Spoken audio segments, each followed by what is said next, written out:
Oi, eu sou a Sara Braga e trouxemos hoje o segundo episódio da breve história do Sulfoex, claro, com o criador do evento, meu marido Felipe, que fez essa belíssima criação lá em 1984. Então, Felipe, conta pra gente um pouquinho da história do segundo e do terceiro Sulfoex. Quais foram as inovações? E fala um pouco também sobre o quadro de palestrantes. Claro, é uma breve história, então vamos ter que ser muito sucintos, né, para falar sobre os acontecimentos do segundo e terceiro Sulfoex.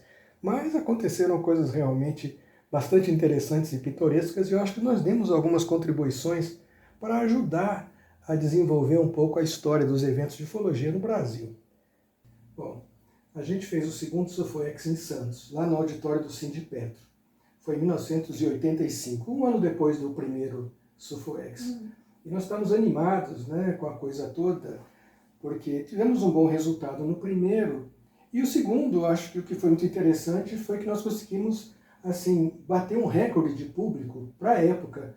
Os eventos de ufologia tinham uma boa audiência, geralmente. Mas nós conseguimos no segundo Sulfoex, no primeiro dia, mais de 600 pessoas presentes. Bacana. Isso foi para nós extraordinário, porque não é assim muito comum. Bastante gente para a época. E para o tema. E para o tema, e na cidade de Santos, no auditório do Sindipetro, né? Então foi assim muito bacana.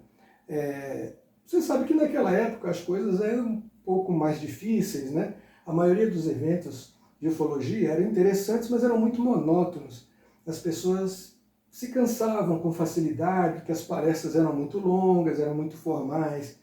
Muitas vezes os palestrantes vinham engravatados, né, todos chiques, elegantes e tal. Então era uma coisa um pouco cansativa. Volta e meia a gente via nos eventos de ufologia as pessoas dormindo lá. Então a gente ficou pensando o que a gente poderia fazer, né, para mudar um pouco isso. E tinha um outro problema também que era muito comum nos eventos, que eram os atrasos. Acontecia demais atrasos, né? Então as pessoas parece que não se preocupavam muito com o horário, marcavam os eventos de ufologia para uma determinada hora e a audiência chegava meia hora depois. Nossa, aí o palestrante começa e vai chegando gente. Isso terrível, isso era muito ruim. Isso acontecia muito. Então a gente ficou pensando o que a gente poderia fazer, né, através do Sulfoex para tentar mudar esse hábito tão desagradável, né, do público. E tivemos uma ideia, né, que foi de fazer sorteios no início de cada sessão. Os Sulfoex sempre eram de 3 dias, né? A gente fazia eventos de 3 dias, pegando finais de semana, geralmente sextas, sábados e domingos. E as pessoas sempre queriam ganhar alguma coisa, né? Alguma lembrancinha. E a gente teve essa ideia, vamos fazer então um sorteio no início de cada sessão. Então a gente avisava na programação, olha aí pessoal, não atrase, porque nós vamos fazer um sorteio de livros, fotos, vídeos, no começo, antes de iniciar cada palestra. Então, se vocês quiserem participar, quiserem ganhar, então estejam no horário. E assim nós conseguimos fazer os eventos começarem pontualmente. O nosso maior atraso foi de 15 minutos por causa de problemas técnicos, mas fora isso, a gente conseguiu levar os eventos sempre no horário, conseguimos manter as palestras dentro da programação. Isso para nós foi uma vitória marcante, eu acho que foi bastante marcante. Você sabe que naquela época, né, uma coisa que talvez os jovens não saibam, mas naquela época era diferente as coisas, né? Peraí. Eu não posso deixar de lembrar um fato muito curioso, eu acho que era isso mesmo que você ia dizer agora, sobre os retroprojetores. Sim. Pois é. E como é que foi aquela história engraçada que aconteceu? Sim. Essas são aquelas curiosidades né, que apareceram ao longo da história do evento. Naquela época, essencialmente as palestras usavam projetores de slides, né? Slides são diapositivos, né? Eram fotos que a gente projetava numa tela com um aparelho que era o projetor de slides. A gente usava também o chamado retroprojetor, que é um aparelho que se usa até hoje e que você usa transparências, um acetato transparente, e você escrevia sobre ele, ou então imprimia sobre ele algum texto, alguma coisa, e aquele aparelho projetava no telão o material que você pretendia exibir na sua palestra. Então, essencialmente, a maioria das palestras de ufologia também contavam com projetores de slides e projetores, e retroprojetores, projetores de transparências. No segundo SUFOEX, aconteceu uma coisa muito louca, né? Porque nós estávamos lá no meio de uma palestra e o retroprojetor pifou. Eita. A lâmpada queimou, né? Nossa. E foi aquela coisa, não, gente, desculpe, vamos conseguir uma nova lâmpada e tal e tal. O técnico do auditório lá do Sindipetro tinha uma lâmpada de reserva, felizmente, né? E aí o nosso colega, o saudoso Claudeir Covo, que era uma pessoa que conhecia muito iluminação, né, eletricidade, foi lá e gentilmente trocar a lâmpada, né? Naquela correria foi lá trocar a lâmpada do retroprojetor e nós esquecemos um importante detalhe, a voltagem, e queimou também. Nossa. Então nós ficamos sem o retroprojetor. Foi uma loucura, né? Porque o Claudeir ficou muito sem graça, eu também fiquei muito sem graça, tivemos que explicar para as pessoas aquela situação, e eu tive que ser criativo na hora. Então o que eu fiz? Eu mudei a ordem das palestras, né? E coloquei uma palestra que não ia usar o retroprojetor, e falei, bom, nós vamos ter que arrumar uma lâmpada, vamos ter que correr para arrumar uma lâmpada. Então eu e o Claudeir... E isso era domingo, né? Isso num domingo, isso foi num domingo, Nossa. e tudo fechado, todo o comércio fechado. Então eu e o Claudeir saímos correndo, pegamos o carro dele e fomos tentar encontrar um lugar. Eu tive uma ideia. Falei para o Claudeir, vamos na faculdade de medicina de Santos, porque lá eles costumam dar aulas com retroprojetor. Enquanto Quem sabe, né? isso, rolando a palestra lá. Outra palestra. Lá ali a gente na rua correndo atrás da lâmpada. E aí chegamos a falar de medicina, chegamos lá e tinha felizmente o chefe da manutenção, alguma coisa assim, que nos recebeu. Explicamos a situação, né, aquela afobação, aquele pânico, né, de repente estragar o evento por falta de uma lâmpada. E pedimos a ajuda dele, por favor, nos empresta uma lâmpada, precisamos de uma lâmpada do retroprojetor. Ele falou, não posso emprestar, porque é da faculdade, eu não tenho permissão e tal. Falei, pelo amor de Deus, nos empresta essa lâmpada. E eu prometo que amanhã, segunda-feira, eu trago de volta, eu trago uma lâmpada nova para você. Enfim, nós conversamos e convencemos o rapaz, que foi muito gentil com a gente, nos emprestou a lâmpada, e lá fui eu com o Claudeir correndo de volta para o auditório. O Claudeir foi lá e instalou a lâmpada no retroprojetor, e aí, felizmente, o evento pôde continuar sem maiores preocupações. Felizmente, o segundo SUFOEX continuou sem grandes aborrecimentos, né? Nós tivemos lá no evento o Roberto Pereira de Andrade, que era colaborador da revista Planeta, para a qual também colaborava, e ele era um especialista já respeitado em aeronáutica, história da aviação. Ele foi muito gentil em participar do segundo SUFOEX lá em Santos. Ele foi o nosso destaque no evento. Dentro daquela proposta de associar ufologia com ciência, com tecnologia, para dar um pouco mais de respeitabilidade para a temática. E foi muito bom, porque o Roberto já era uma pessoa muito conhecida dentro e fora do Brasil e deu para a gente aquela aura, né, de seriedade muito importante. E tivemos ali, né, entre os palestrantes, o Ademar José Gevaer, né, que era da revista UFO, Carlos Alberto Reis, Claudeir Covo, que eu já citei, aquele da aventura da lâmpada, o Marco Antônio Petit, a Eli Cardoso, que junto comigo organizou o evento, bem como o José Roberto Moura da Costa, que era um grande amigo, que também ajudou a viabilizar o evento. Eu também fiz uma palestra sobre exobiologia e nova exobiologia, e, como eu citei, o Roberto Pereira de Andrade, que foi o nosso astro, né, do evento. Para 1985, foi um marco interessante e, felizmente, as pessoas gostaram, né? As críticas foram muito positivas, a imprensa nos deu um apoio também muito positivo antes, durante e após o evento.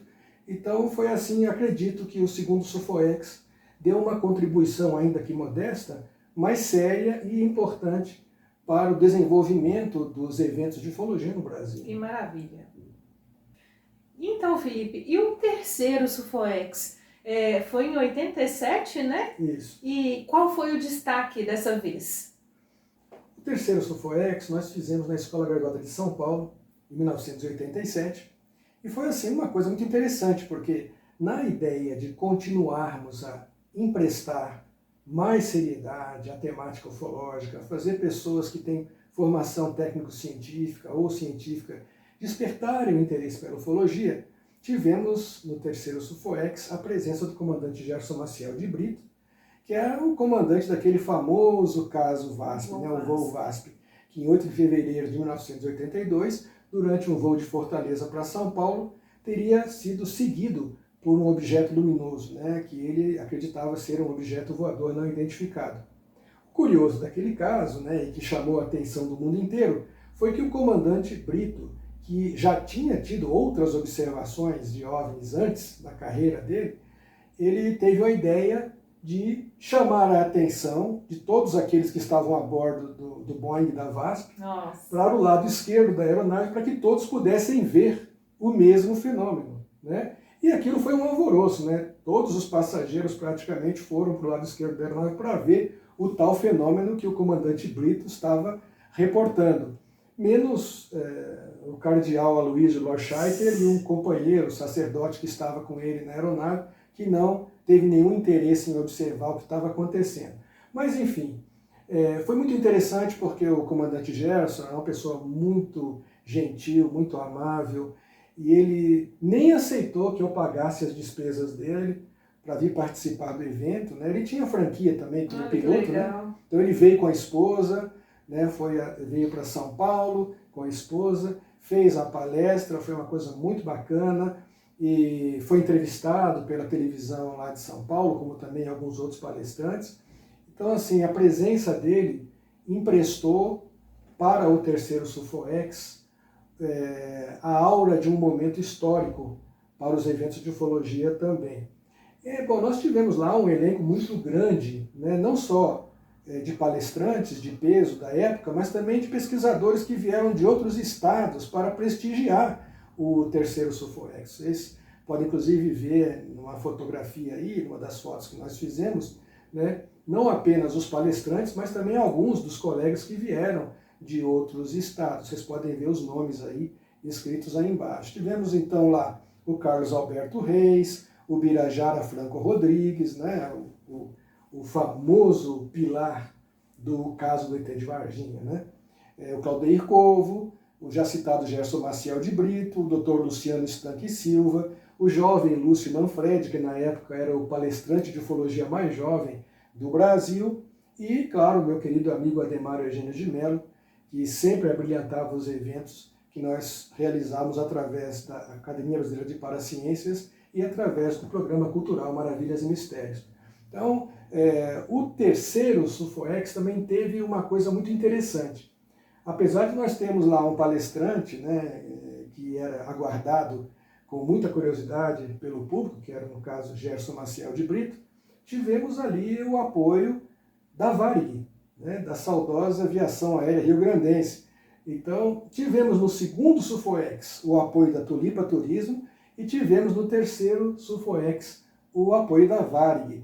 Então, para nós que estávamos lidando com uma temática muito controversa, que muita gente achava que era bobagem, né, que ufologia não merecia atenção, né, ter o respaldo de algumas empresas, né, especialmente de uma empresa de porte como a Varig, porque a Varig foi considerada, por volta daquela época, como a melhor empresa aérea do mundo. É verdade. Então, para nós, assim, foi uma coisa de enlevo, né? Que bacana, né? Nós temos o SUFOEX aí com o apoio de uma empresa de renome internacional. Legal demais. Enfim, então, me parece que o segundo e o terceiro SUFOEX, apesar de todas as complicações, né, daquelas coisas que acontecem em eventos que não tem dinheiro, né, eventos amadores feitos por amor mesmo, por carinho, e de amigos se ajudando, amigos querendo viabilizar uma coisa de interesse comum, foi algo que ficou no nosso coração. Então,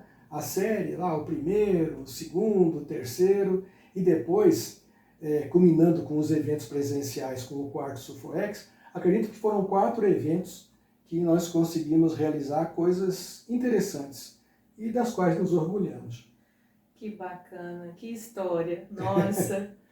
Ah, gente, então é isso. Acho que por hoje contamos para vocês um pouco do que foi o segundo e o terceiro SUFOEX. E no terceiro e último vídeo dessa série, a gente vai falar um pouco sobre o quarto SUFOEX e o quinto e o sexto, que foram online. Muito bacana, com palestrantes incríveis de vários países.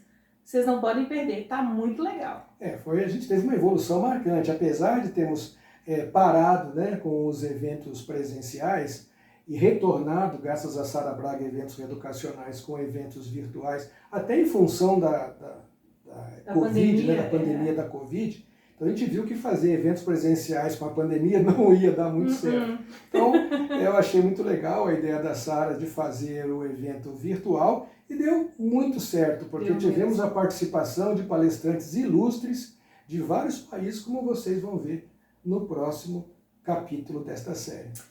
E lembrando que o quinto Sufoex e o sexto estão em exibição no canal Maravilhas e Mistérios do YouTube, né? O canal do Felipe. Sim. Então, deem uma olhada lá, vocês vão ver na playlist todas as palestras imperdíveis, gente.